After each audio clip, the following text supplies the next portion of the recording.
She had traveled halfway across the world to build a life worth living, but nothing could have prepared her for what she found when she finally came home. A luxury hotel in the heart of Lagos, a familiar face behind the front desk, and a truth that would shatter everything she thought she knew.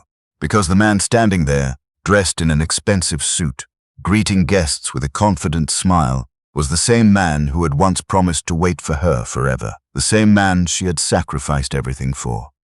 How did he end up here? And why did he never come looking for her? Stay with us as the story unfolds. Dear lovely viewers, if you enjoy stories like this, please support us by subscribing so you don't miss the next one. Let's begin. The flight from Houston touched down at Murtala Muhammed International Airport just after midnight. The terminal was loud and crowded even at that hour. Ebele Nwachukwu stepped off the plane carrying a single suitcase and a handbag. She moved slowly through immigration, her eyes tired but alert. After 8 years abroad, she was finally back on Nigerian soil. Outside the airport, the humid night air hit her face immediately. She closed her eyes for a moment and breathed it in. Lagos still smelled the same, a mixture of exhaust, rain-soaked earth, and something sweet she could never quite name. She flagged down a cab and gave the driver the name of a hotel she had booked online weeks earlier. During the ride, she pressed her forehead against the window and watched the city lights blur past. Her mind drifted far away from the road, far away from the present moment, back to a time when everything was simpler and love did not cost so much. They arrived at the Grand Crescent Hotel around 1 in the morning. It was a 5-star property in Victoria Island, tall and gleaming against the dark sky. Ebele paid the driver and walked inside. The lobby was enormous, marble floors, golden chandeliers, and soft music playing from somewhere she could not see. She approached the reception desk and gave her name. The young woman behind the counter smiled politely and typed something into the computer. After a few seconds, she looked up. "Welcome. Your room is ready. Floor 12. Ebele collected her key card and headed for the elevator. That night, she barely slept. She lay on the wide hotel bed, staring at the ceiling, thinking about the reason she had come back. It was not for business. It was not for vacation. She had come back because her mother was sick. Mama Folake had called her 3 weeks ago, and even through the phone, Ebele could hear how weak her voice had become. That call changed everything. Within days, Ebele had arranged time off from her nursing job in Houston, booked a flight, and packed her bag. Now she was here. The next morning, Ebele woke up early. She showered, dressed, and decided to get breakfast from the hotel restaurant before heading to her mother's house in Ikeja. She took the elevator down to the lobby. The restaurant was on the ground floor, just past the reception area. As she walked through the lobby, something caught her attention. A man was standing behind the front desk. He was tall, well-built, and wore a dark tailored suit. His posture was confident. He was speaking to a guest, smiling warmly, and his voice carried a certain authority. Something about him made Ebele slow her steps. She looked at him more carefully. His jawline, the way he tilted his head slightly when he listened, the small gap between his front teeth when he smiled. Her heart stopped. She knew that face. She stood frozen in the middle of the lobby, her bag still hanging from her shoulder, her feet refusing to move. The noise around her seemed to fade. Guests walked past her. Luggage rolled across the marble floor. But Ebele heard nothing. The man behind the desk was Udoka Okafor, the man she had loved since she was 19 years old, the man she had given everything to help leave the country, the man who disappeared 2 years after arriving abroad and never contacted her again. And now he was here, in a 5-star hotel, wearing a suit that probably cost more than her monthly rent, looking like he owned the place. Her hands began to tremble, her chest tightened. She wanted to walk over to him, she wanted to scream, she wanted to cry, but her body would not move. Then Udoka looked up. His eyes scanned the lobby casually at first, then landed on her. His expression changed instantly. The professional smile vanished. His lips parted slightly. He blinked twice, as if trying to confirm what he was seeing. "Ebele?" His voice came out low, almost a whisper, but she heard it clearly. Neither of them moved for several seconds. The lobby continued its morning rhythm around them, completely unaware that 2 people who had not seen each other in 6 years were standing 20 feet apart, frozen in time. Then Ebele turned and walked away. She walked fast, past the restaurant entrance, down a hallway, through a side door and into the hotel garden. Her breathing was unsteady, her vision blurred. She sat down on a stone bench near a small fountain and pressed both hands against her face. "No," she whispered to herself. "This is not happening." But it was. Memories rushed back to her like water breaking through a dam. She did not want them, but they came anyway. 8 years ago, Ebele and Udoka had been living in Port Harcourt. They were both fresh out of university, struggling to find stable work. Ebele had gotten a job at a small private clinic. The pay was modest, but it kept her going. Udoka worked at a construction company as a junior site engineer. They had been dating since their 3rd year in school. Everyone who knew them said they were meant for each other. One evening, Udoka came to her apartment with news. A friend of his had told him about a program that helped young engineers get work placements in the United Kingdom. The program covered the visa and initial accommodation, but the applicant needed to raise money for the flight and a few other costs. Udoka's eyes had been bright when he told her. He had already submitted his application. He said it was a chance to change both their lives. Weeks later, the acceptance letter came. Ebele remembered that night clearly. Udoka had shown up at her door holding the printed letter. He was shaking. She read it, and they both cried, not from sadness but from a feeling so big, they did not know how else to let it out. This was their way out. If Udoka could get established abroad, he would bring her over. They would build a life together somewhere better. But there was a problem. Udoka did not have enough money for the travel costs. His salary was barely enough for rent and food. His family could not help either. His father had passed years ago, and his mother, Mama Nanedi, sold vegetables at the market and could barely support herself. Ebele did not hesitate. She went to her bank the next day and withdrew almost everything she had saved over 2 years of working at the clinic. It was not a small amount. In fact, it was more than Udoka had been able to save in the same period. She handed it to him that evening without ceremony. She simply placed the envelope on the table between them and said, "This is for your flight and whatever else you need." Udoka had stared at the envelope for a long time. Then he looked up at her with tears in his eyes. "I will never forget this," he said. "I swear on my life, Ebele, I will come back for you." She believed him. Before he left, Udoka bought her a simple gold bracelet. It was not expensive, but it meant everything. He clasped it on her wrist himself. "When I come back," he said, "I will replace this with something better. But until then, wear it and know that I am thinking of you every single day." Ebele wore that bracelet for years, even now, sitting on the hotel garden bench with tears running down her face. She could still feel the ghost of its weight on her wrist. She had only taken it off when the clasp finally broke, 4 years after he left. For the first 2 years, they stayed in contact. Udoka called her every week, sometimes twice.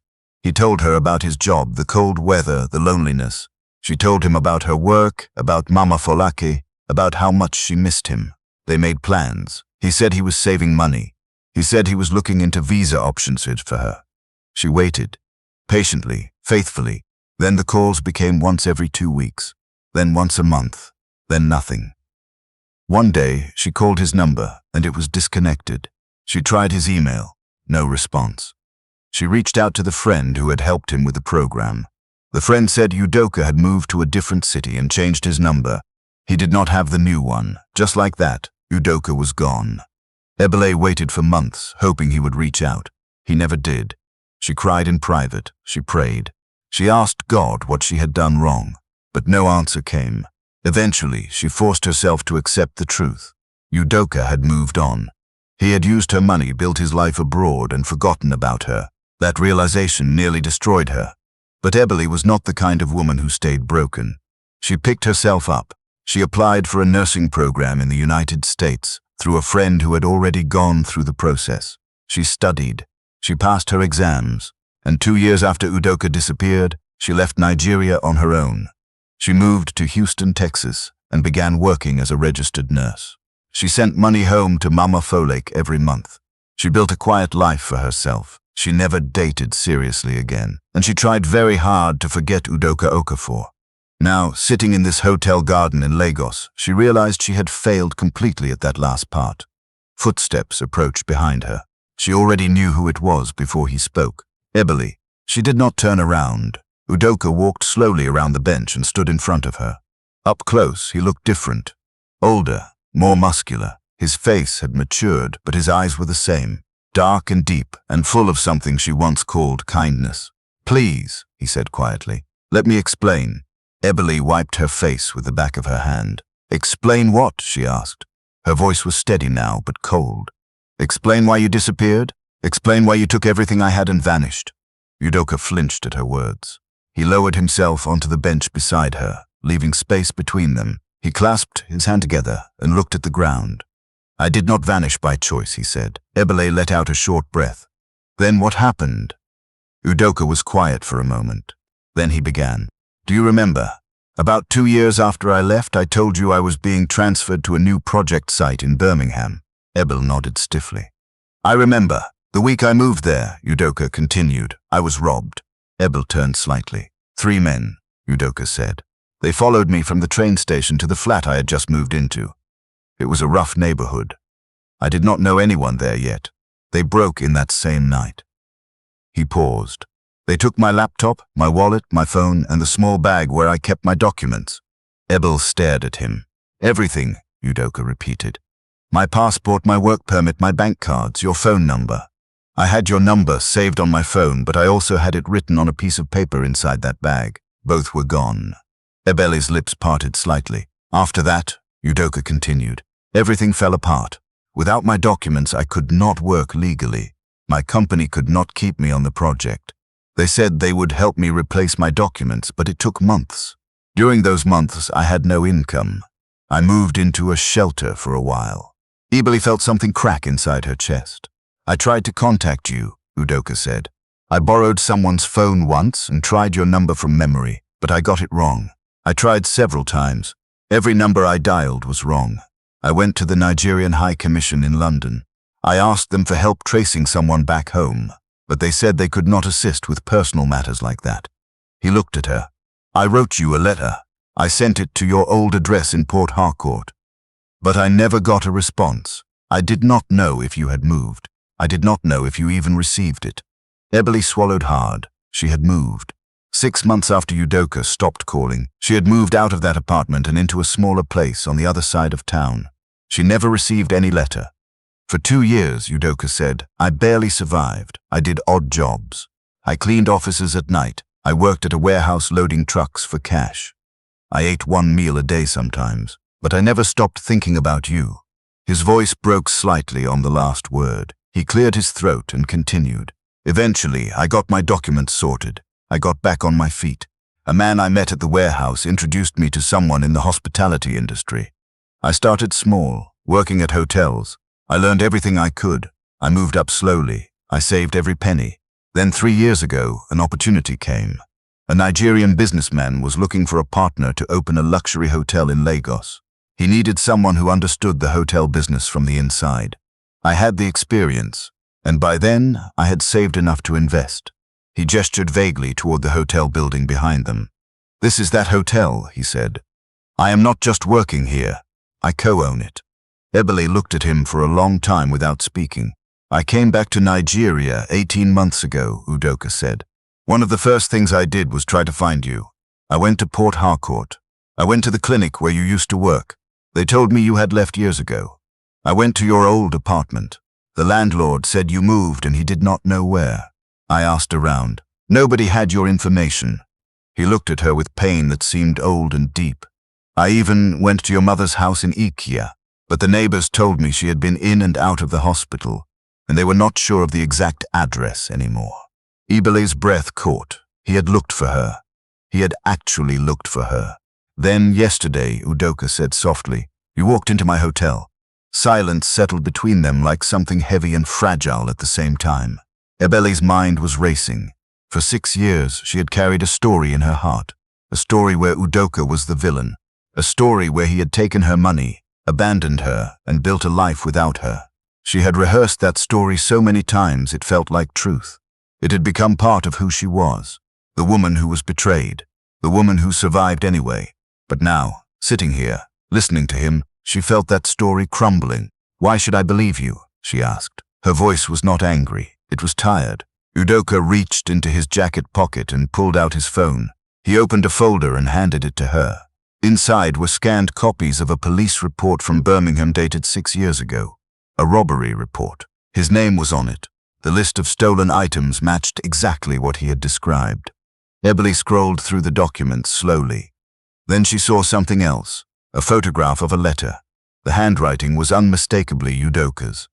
It was addressed to her at her old Port Harcourt address. The date on the letter was from 5 years ago. She read the first few lines. My dearest Ebele, I do not know if this letter will find you. I pray to God that it does. I need you to know that I did not abandon you. Something terrible happened to me, and I lost everything, including the only way I had to reach you. Please believe me when I say that not a single day has passed when I have not thought about you. Ebele could not read any further. The words blurred behind tears. She handed the phone back to him. For a long time they sat in silence.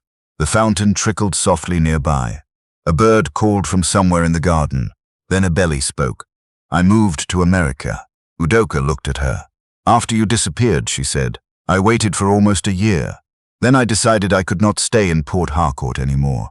Everything there reminded me of you. So I applied for a nursing program in the United States. I moved to Houston. Udoka listened without interrupting. I have been working there for 5 years now, Ebele continued. I work at a hospital. I send money to my mother every month. She paused. She is the reason I came back. She is sick, Udoka. The doctors say she needs surgery. Udoka's expression changed immediately. What kind of surgery? A tumor, Ebele said quietly. They found it 3 months ago. It is not cancer, but it needs to be removed. The doctors here say the procedure is expensive. How expensive? Udoka asked. Ebele told him the amount. It was nearly everything she had saved beyond her monthly expenses. She had planned to use her savings, but between the flight, the hotel, and the medical bills already piling up, she was not sure it would be enough. Udoka stood up from the bench. He looked at her directly. Let me help. Ebele shook her head immediately. No, I did not tell you this so you would offer money. I know you did not, Udoka said. But I am offering anyway. I cannot accept that. Udoka stepped closer. Ebele, 8 years ago you gave me everything you had so I could have a chance at a better life. You emptied your savings for me. You believed in me when I had nothing. And because of what you did, I am standing here today. His voice became firm but gentle. Let me do this, not because I owe you, but because I love you. I have always loved you. And your mother's health is not something I will stand by and watch you carry alone. Ebele looked at him. Tears rolled down her face quietly. She did not wipe them away this time. Okay, she whispered. The next day, Udoka went with Ebele to the hospital where Mama Folaki was being treated. It was a mid-sized private hospital in Acacia. Ebele had not told her mother about Udoka. She was not ready for that conversation yet. When they arrived at the ward, Mama Folaki was sitting up in bed. She had grown thinner since the last time Ebele saw her on a video call. Her cheekbones were more prominent. Her eyes looked larger in her face. But when she saw Ebele walk in, she smiled so wide that for a moment she looked exactly like the strong woman who had raised Ebele alone after her father passed away. My daughter, Mama, Flalek said, reaching out both hands. Ebele rushed to the bed and held her mother tightly. She did not cry because she knew Mama Falak would worry if she did. But she held on longer than usual. Then Mama Falaki noticed Udoka standing near the door. Her eyes narrowed slightly. She looked at Ebele, then at Udoka, then back at Ebele. Is that who I think it is? Mama Falaki asked slowly. Ebele hesitated. Mama, it is a long story. Mama Falak looked at Udoka again. Her expression was hard to read. Years ago, when Udoka had disappeared, Mama Falak had held Ebele while she cried night after night. She had watched her daughter's heart break in real time. She had prayed for Ebele to heal, and eventually she had told Ebele to move on. Now the man who caused all that pain was standing in her hospital room. Come closer, Mama Falak said to Udoka. Her voice was not warm, but it was not hostile either. Udoka walked to the bedside. He knelt down beside the bed, the way younger people do before elders in their culture. Good afternoon, Mama, he said quietly. Mama Falak studied his face for several seconds. Then she said, You have a lot of explaining to do, young man. And so Udoka explained. He told her everything. The robbery, The lost documents, the years of struggle, the letters that never arrived, the search that led nowhere. He held nothing back. Mama Falake listened to every word. When he finished, the room was quiet. Then she looked at Ebele. "You believe him?" Ebele nodded slowly. "I saw the police report, Mama, and the letter he wrote me, the one I never received." Mama Falake closed her eyes for a moment. When she opened them, they were wet. "God works in mysterious ways," she said softly. "I cursed this boy's name for years. I asked God to punish him for what he did to my daughter, but maybe I was wrong." She looked at Udoka. Maybe he was suffering too. Udoka's eyes glistened, but he held himself together. Mama Falake reached out and placed her hand on Udoka's head. "If my daughter has forgiven you, then I will try to do the same. But if you hurt her again, not even God will be able to help you." Udoka almost smiled. "Yes, Mama." That afternoon, Udoka spoke privately with the doctors. He covered the full cost of Mama Falake's surgery. He did not tell Ebele the exact amount. When she asked, he simply said, "It is handled. Focus on your mother." The surgery was scheduled for 3 days later. During those 3 days, Ebele stayed at the hospital most of the time, and every day Udoka came. He brought food. He brought flowers for Mama Falake. He sat in the waiting room for hours without complaint. He made phone calls to his hotel staff from the hallway, handling business between visits. On the morning of the surgery, Ebele sat in the waiting room with her hands pressed together so tightly her knuckles turned white. Udoka sat beside her. Neither of them spoke. He simply placed his hand over hers and held it. The surgery lasted 4 hours. When the doctor finally came out and said it was successful, Ebele broke down completely. She cried into Udoka's chest while he held her and said nothing. He just held her. Mama Falake spent 5 days recovering in the hospital. Each day, she grew a little stronger. By the 4th day, she was sitting up and arguing with the nurses about the food, which Ebele took as a very good sign. On the day Mama Falake was discharged, Udoka drove them both to her house in Ikeha. But when the car stopped, Ebele noticed something was different. The house looked freshly painted. The cracked front steps had been repaired. The overgrown yard had been cleared, and new flowers were planted along the walkway. Ebele turned to Udoka. "Did you do this?" Udoka shrugged casually. "I sent a small team over while she was in the hospital. It was not much." Mama Falake stepped out of the car slowly. She looked at her house and stood very still. Then she pressed her hand against her chest. "Udo," she said, using the short form of his name for the first time. "This old woman does not have enough tears left for all this kindness." Inside, the house had been cleaned thoroughly. The broken kitchen cabinet had been replaced. A new refrigerator stood where the old rusted one used to be. Fresh groceries filled the counter. Mama Falake sat down in her favorite chair and looked around in disbelief. Then she looked at Udoka and said simply, "Thank you, my son." Those 3 words meant more to Udoka than anything he had achieved in the last 8 years. In the weeks that followed, Mama Falake recovered steadily. She regained weight. Her energy returned. She started cooking again, which she insisted on doing herself, no matter how many times Ebele told her to rest. During this time, Ebele and Udoka grew closer than they had ever been.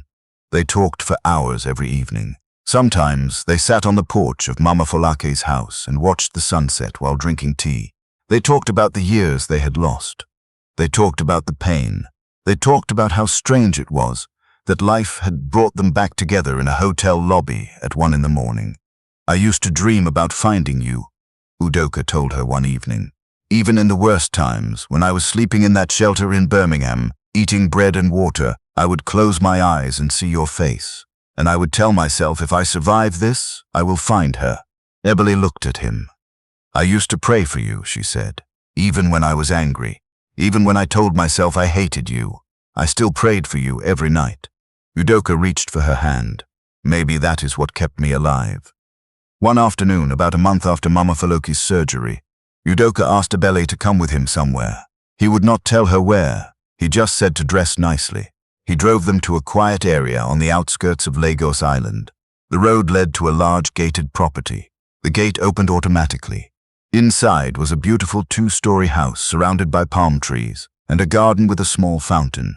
Ebele looked around in confusion. "Whose house is this?" Udoka parked the car and turned off the engine. He reached into his pocket and pulled out a set of keys. Ours, he said, if you want it to be. Ebele stared at him. I bought it 3 weeks ago, Udoka said. I was planning to live here alone. But then you walked into my hotel. And now I cannot imagine this house without you in it. Ebele opened the car door and stepped out slowly. She looked at the house. It was beautiful, not excessively flashy, but solid, warm, and full of light. The kind of home she and Udoka used to talk about when they were young and broke, and full of dreams on that tiny mattress in Port Harcourt. She walked through the front door. The living room was spacious with high ceilings and large windows. The kitchen was modern and open. Upstairs, the master bedroom had a balcony that overlooked the garden. When she came back downstairs, Udoka was standing in the living room waiting. You do not have to answer now, he said. Take your time. Ebele walked up to him. She placed both hands on his face and looked into his eyes. I spent 6 years believing you abandoned me, she said. I built an entire life around that pain. I moved to another continent. I told myself I did not need anyone. Udoka held his breath. But standing here, right now, I realize something. Her voice cracked. I never stopped loving you. Not for one single day. Udoka pulled her close and held her. That evening they went back to Mama Foleki's house together. When they walked in, Mama Foleki took one look at both of them and said, When is the wedding? Ebele laughed for the first time in what felt like years. 3 months later, on a warm Saturday afternoon in Lagos, Ebele and Udoka were married. The ceremony was held in a garden decorated with white flowers and golden lights. Mama Foleki sat in the front row wearing a brand new outfit that Ebele had bought for her. She cried through the entire ceremony and did not apologize for it once. As Ebele and Udoka stood facing each other under the arch, holding hands, they both felt the same thing. Something words could never fully capture. They had been separated by distance, silence, poverty, robbery, missed letters, and years of heartbreak. But somehow, through all of it, they had found their way back to each other. Udoka leaned forward and whispered to Ebele just before they exchanged their vows. I told you I would come back for you. Ebele smiled through her tears, and I told you I would wait. Sometimes life tears people apart in ways that seem permanent. It scatters them across oceans and years and silence. But true love has a memory that distance cannot erase and time cannot weaken. It waits quietly in the heart, steady as a pulse, until the moment it is needed again. And when two people are truly meant for each other, no matter how long the road or how dark the night, love will always find its way home.